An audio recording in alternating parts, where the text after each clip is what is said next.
Hello there. Thank you for stopping by. The month of June signifies a couple of events.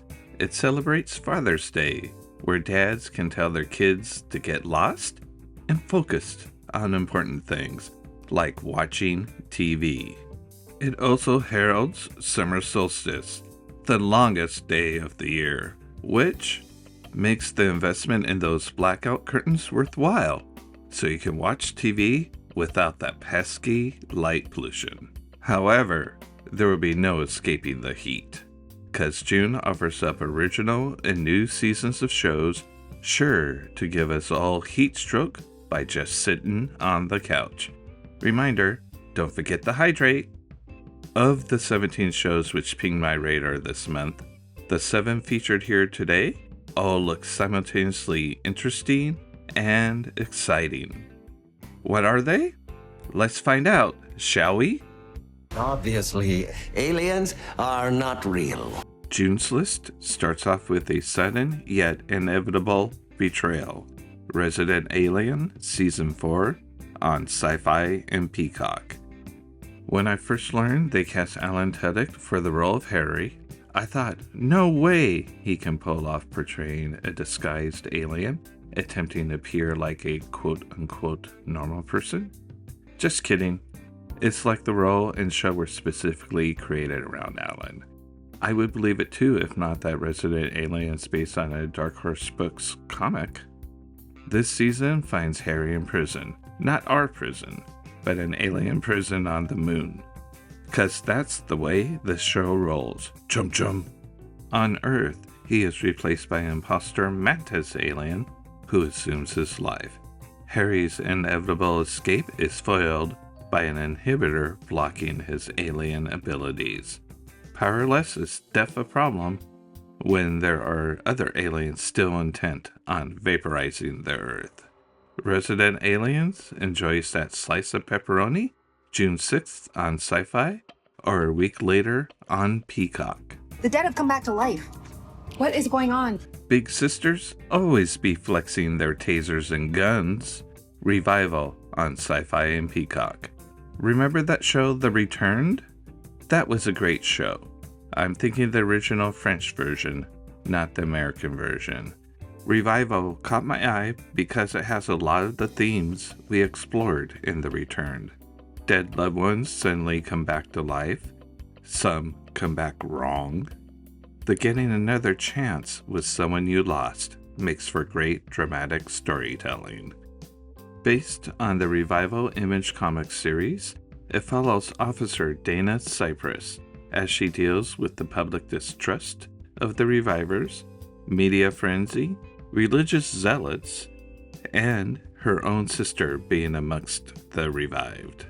Aside from having to figure out why the dead have come back in the first place, Dana is also bridging new territory. How to pin a murder on somebody when the victim is also your primary eyewitness. Revival makes the mortuary business obsolete June 12th on Syfy, or a week later on Peacock. Want me to be small, but I refuse. The third show is not the only genius at MIT. Ironheart on Disney+. I am truly excited about this one. Ironheart has literally been gestating for years. Why they didn't release it on the heels of Black Panther 2 is beyond me. Ironheart, Riri Williams was created by Brian Michael Bendis, and star Dominic Thorne returns to the character.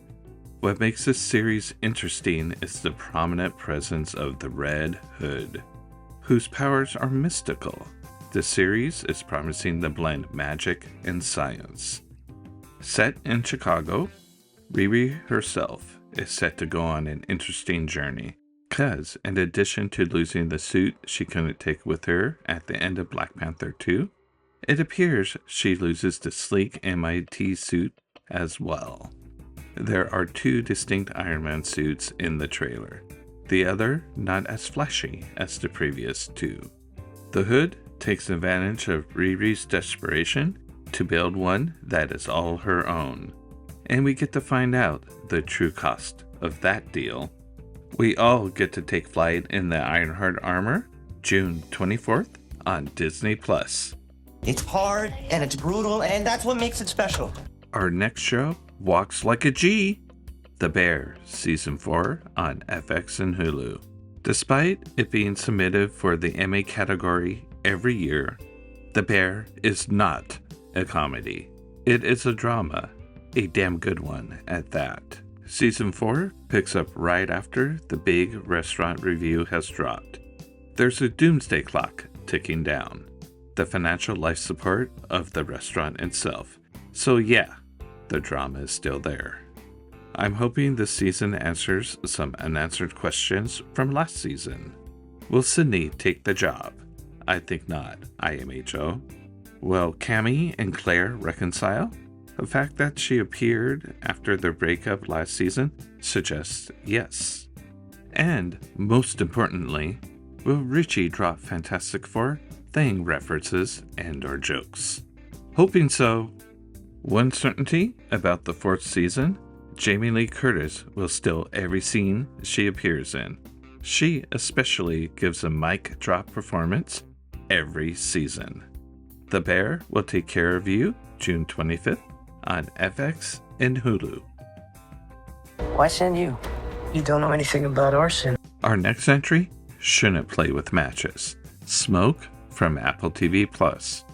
This one caught my eye because it reunites the creative team behind Apple TV's Blackbird, a phenomenal show, including star Taron Egerton and showrunner Dennis Lehane.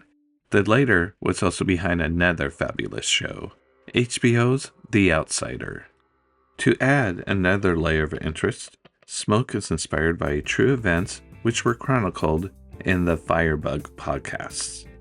The story centers around arson investigator Dave Goodson, who teams up with trouble detective Michelle Calderon, portrayed by Journey Smollett. Together, they have to track down a pair of serial arsonists before people really start to get hurt. Smoke smolders onto our screens June 27th on Apple TV+. 왜 나만 살려둔 거야? Not the best place to have a baby? Squid Games Season 3. Let's see. We had to wait over 3 years between Seasons 1 and 2, and now we get Season 3 in 7 months? Okay. That's streamer time for ya. This season continues the games we saw in Season 2, and picks up right after the big shootout. Gi-hun is still unwittingly caught up in the frontman's personal game with him, and losing. His votes to end the games were literally killed off by the opposing side. From what we saw in the trailer, they continue playing to the Last Supper. Meanwhile, Officer Jun-ho appears to have overcome the traitor situation, and is closing in on the secret location of the games. Will he make it in time? Oh yeah, looks like Jun-hee will survive long enough to have her baby. Dinner is served on Squid Game's final season, June 27th, on Netflix. We must maintain dominance. That's why the Nautilus was developed. That ginormous squid ain't playing games. Nautilus on AMC+. We finally get the American release of the Nautilus. When I first saw AMC's teaser trailer, I thought it looked familiar. And while researching the show for this video, I learned why. It premiered overseas late last year, on Prime UK Ireland, and Stan in Australia. This retelling of Jules Verne's 20,000 Leagues Under the Sea follows Captain Nemo's escape from a prison in India, and subsequent quote-unquote borrowing of the Nautilus itself.